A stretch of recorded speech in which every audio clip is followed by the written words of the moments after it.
जय हिंद साथियों, स्वागत है आपका हमारे इस यूट्यूब चैनल में। साथियों, यूपी पुलिस भर्ती 60,244 की आप तैयारी कर रहे हो। री एग्ज़ाम आपका अगस्त 2024 में यानी कि 23, 24, 25, 30, 31 अगस्त को होने वाला है और आज से आपके लिए लगभग 9 या 10 दिन शेष बचे हुए हैं, क्योंकि 13 अगस्त आज हो गया है। देखिए, बहुत बेहतरीन वीडियो रहने वाली है और आपके लिए कट ऑफ से संबंधित एक्सेप्टेड कट ऑफ क्या रहेगी और आपको किस तरह से तैयारी करनी चाहिए, रीजनिंग में क्या स्कोर कैसे करना चाहिए, इसके लिए मैं आपके लिए काफ़ी वीडियोज़ अपलोड कर चुका हूँ। ये वीडियो बहुत बेहतरीन रहने वाली है। इसमें बताएंगे कि यूपी पुलिस कांस्टेबल परीक्षा में अच्छा स्कोर कैसे करना है।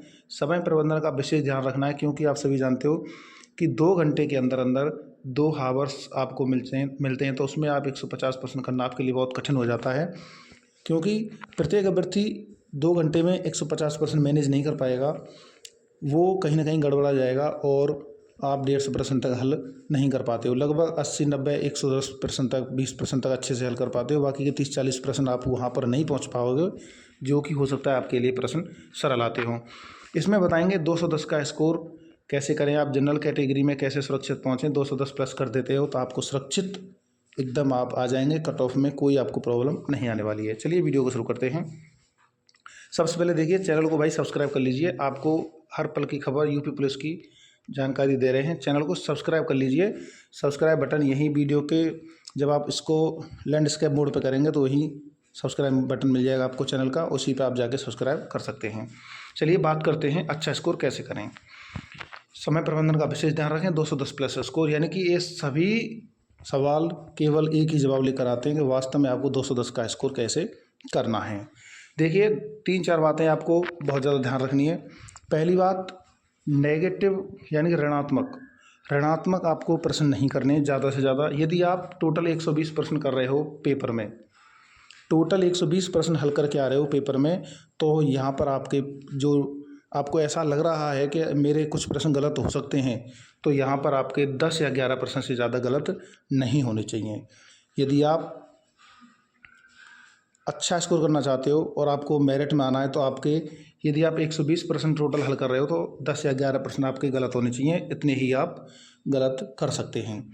यदि आप टोटल 100 क्वेश्चन करके आए हो और आप जनरल ओबीसी कैटेगरी में हो, तो भाई आपके 5-10 प्रश्न से ज़्यादा गलत नहीं होने चाहिए, क्योंकि अगर पेपर कठिन आता है तो आपकी 190 के आसपास कट ऑफ जा सकती है। लेकिन जब आप 100 क्वेश्चन टोटल कर रहे हो और इसमें आप मान के चलिए 10 प्रश्न गलत कर रहे हो, 100 क्वेश्चन टोटल किए, 10 प्रश्न गलत किए, तो कितना बचा? 90 क्वेश्चन आपके रहे और 90 में से 180 नंबर आपके आएंगे और पेपर आ गया सरल, तो भाई 180 नंबर से ज़्यादा चली जाएगी मेरिट और आपका सिलेक्शन नहीं हो पाएगा। अब आपको करना क्या है, जितने भी बड़े बड़े प्रश्न हैं, जैसे रीजनिंग में आपके लिए हो सकता है कोई प्रश्न 7 लाइन का आ जाए, 6 लाइन का आ जाए, आपको पहेली यानी कि पजल से संबंधित प्रश्न आएंगे, या फिर हो सकता है आपको सिटिंग अरेंजमेंट यानी कि बैठक व्यवस्था के प्रश्न आएंगे। तो बैठक व्यवस्था को जब आप प्रश्न को सेट करते हो तो वहाँ पर आपको काफ़ी टाइम लगता है। इसलिए ऐसे प्रश्न जिनको हो सकता है आप उनको गलत कर रहे हों, या फिर हो सकता है उनको करने में आपको समय ज़्यादा लग रहा है। यदि आपको समय ज़्यादा लग रहा है और आपको ऐसा लग रहा है कि प्रश्न गलत हो सकता है, तो भाई उस प्रश्न को उस समय नहीं करें, छोड़ दें। सबसे पहले आपको क्या करना है, सरल प्रश्न, जो भी सरल प्रश्न है उनको हल करना है। सरल प्रश्न हल करने, उसके बाद जितने भी छोटे प्रश्न हैं उनको हल करना है। बड़े बड़े प्रश्नों से आपको हाथ नहीं लगाना है। देखिए, आप लड़का लड़की अभ्यर्थी कोई भी हो सकते हैं, मैं सभी के लिए बता रहा हूँ, आपको बड़े प्रश्नों से हाथ तब तक नहीं लगाना जब तक आप उनको ये ना सोच लो कि हाँ मैं इस प्रश्न को एकदम करेक्ट कर दूंगा, क्योंकि बड़े प्रश्न को हल करने में एक तो टाइम लगता है प्रश्न को जमाने में, सेट करने में। दूसरी बात, जैसे पाई चार्ट का मैथ का एक चैप्टर है, तो वहाँ पर ऐसे प्रश्न आते हैं पजल से संबंधित, बैठक व्यवस्था या कोई भी बड़ा क्वेश्चन आता है तो उसको सेट करने में टाइम लगेगा। अगर वो प्रश्न गलत हो गया तो आपका टाइम भी गया और नेगेटिव में आपका सही क्वेश्चन भी चला जाएगा। नेगेटिव में आपका सही क्वेश्चन चला जाएगा और टाइम तो आपका चला ही जाएगा। इसलिए अपने टाइम को बचाना है, समय का विशेष ध्यान रखना है। सबसे पहले छोटे प्रश्न करेंगे, सरल प्रश्न हल करेंगे, उसके बाद समय बच रहा है तो आप बड़े बड़े प्रश्नों पर जाएंगे और अगर आपको ऐसा लगता है कि आप इस प्रश्न को सही कर देंगे तो उस पर टाइम लगाएंगे, नहीं तो छोड़ के नेक्स्ट क्वेश्चन के लिए आप चले जाएंगे। नेगेटिव में विशेष ध्यान रखना है, आपको ज़्यादा गलत नहीं करने हैं। यदि आप 120 प्रश्न कर रहे हो टोटल, तो आप 10 प्रश्न से ज़्यादा गलत ना करें जनरल कैटेगरी में।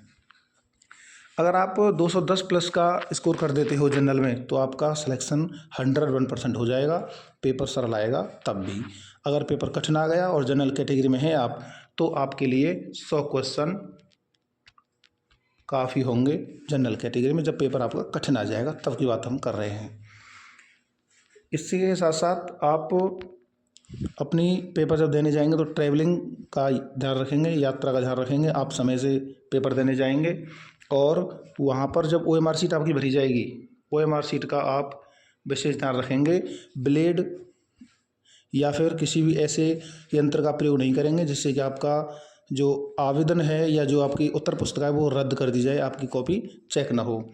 कोई भी आप वाइटनर का प्रयोग नहीं करेंगे, इस बात का भी आप ध्यान रखें। वीडियो अच्छी लगी तो लाइक कर दें, दोस्तों को शेयर कर दें। चैनल भाई सब्सक्राइब कर लीजिए, आपको वीडियो मिल जाएगी। चैनल सब्सक्राइब बोलो, इस प्रकार की वीडियो आपको मिलती रहेंगी। मेडिकल से संबंधित वीडियो हम बनाने वाले हैं।